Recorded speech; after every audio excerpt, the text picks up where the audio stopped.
The following message is transmitted at the request of the United States government, the Federal Emergency Management Agency, the National Aeronautics and Space Administration, and the Centers for Disease Control and Prevention. This is not a test. I repeat, this is not a test. Please do not turn off your device, as this is really important to view this alert, as this is pertaining to an ongoing global emergency.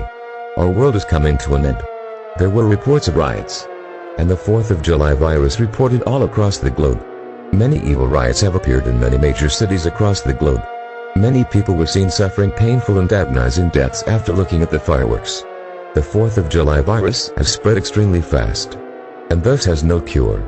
The bottom line is, from the National Aeronautics and Space Administration, at the rate that these riots and the 4th of July virus is spreading, it is estimated that the rest of the globe will experience evil riots and the 4th of July virus within the next 40 minutes.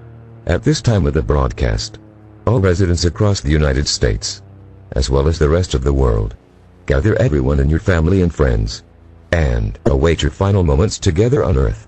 If you are part of a religious group, pray to your God or gods, and repent. The President has moved to an undisclosed location and selected a verse from the Bible, as well as the Book of Mormon, to be played over the air for the final time. 2 Corinthians 8:16. Thanks be to God, who put into the heart of Titus the same concern I have for you. Now for verse of the Book of Mormon. I would that ye should come unto Christ, who is the Holy One of Israel, and partake of his salvation, and the power of his redemption. Yea, come unto him, and offer your whole souls as an offering unto him, and continue in fasting and praying, and endure to the end. And if the Lord liveth, ye will be saved. We will now conclude the final activation of the emergency alert system. We will now sign off for the final time with one last playing of our national anthem. Once the national anthem is ended, all TV stations will pitch black for the final time. On behalf of the President, thank you for being part of the American dream. May God have mercy on us all. We will play our national anthem now. Goodbye forever.